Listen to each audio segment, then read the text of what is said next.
Satanic activity. Countermeasure by embodied beings of light.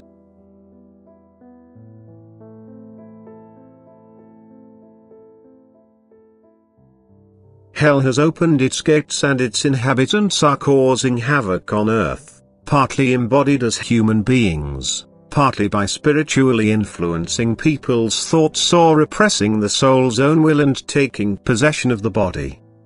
And this is why Satan's activity will openly manifest itself in the last days, since due to the fact that people lack the strength of love, against which he is helpless, they will be unable to offer him sufficient resistance. But people will also receive help from God's side providing they are willing to accept it. Notable activity can also be detected from his side, and to the same extent as the powers of the dark worlds manifest themselves and markedly oppress people, the forces of light are also at work and likewise support people mentally, but also in physical embodiment come to help people, who live as human beings amongst people and thus impart the flow of strength from God to them and thus serve as mediators between God and people, who wants to help them in their battle against Satan. This therefore explains that these sources of light can be encountered all over Earth but that they are not recognized as such by people who have to be regarded as followers of the adversary. In the last days it is almost impossible for God to speak through a human being whose soul has taken the process through the creations. It would therefore be almost impossible for him to make contact with people if souls of light would not offer themselves to live on earth in order to help people who are not yet entirely controlled by the opponent.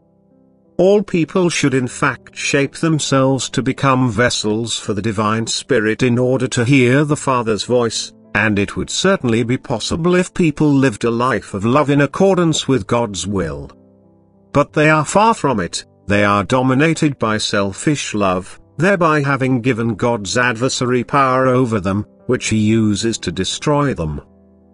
But there are also many weak, still undecided people who have not yet been taken in by him completely, and for their sake a large number of beings of light come down to earth, and God himself speaks through these beings of light to the former.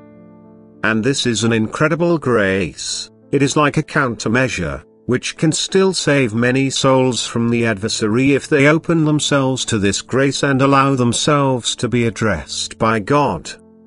But even such evidence of grace will not forcibly affect people. It will be up to each individual person whether he wants to let himself be addressed or whether he wants to close his ears and heart when he encounters a bearer of light. Earth is fraught with satanic spirit because the price of hell has taken his vassals to earth which now try to impose their evil inclinations onto people. And they are succeeding to an alarming extent, and thus the spirits oppose each other. Whether they are embodied as human beings or try to influence them spiritually. The kingdom of light and the realm of darkness have come to earth. And the spiritual battle takes place on earth as well as in the spiritual kingdom. The beings of light will fight for God and his kingdom with a weapon which is given to them by God himself, with the pure truth, which can emanate its light everywhere. And anyone moving within this sphere of light will also receive the strength to resist the forces of darkness. Their weapons, however, are the commodities of this world, and they incite people to ever greater greed for earthly material values, to sensual pleasures, to thirst for power, and thereby increasingly darken the spirit of those captivated by them. And thus light fights against darkness, good against evil, truth against lie. The beings from above fight against the inhabitants of hell. But the former with the strength from God while the latter receive their strength from Satan. Yet it is up to people who will win the battle. Even so, they are not left helpless at the mercy of their soul's enemy. They will always have helpers by their side as soon as the thought or the will is emerging in them to become free from evil power. Irrespective how bad the activity and raging of God's adversary is in the last days, no human being needs to succumb to it, for God's help is assured for everyone who doesn't want to submit to the adversary. And this is why God himself through his beings of light is influencing people, who have joined him voluntarily, to establish contact between the world of darkness and the world of light. Consequently, increasingly more messengers of light will appear amongst people, God will address people ever more urgently, and his activity will become more evident the more the raging of God's enemy can be recognized.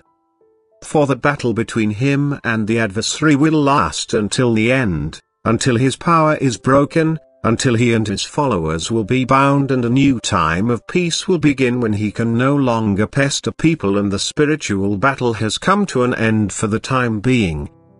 And then there will be peace on earth, and people will be in constant union with God, with the beings of light which will stay amongst them and continue to instruct them as they have done before, so that people will also hear God's voice directly and thus will live a blissful life in the paradise of the new earth.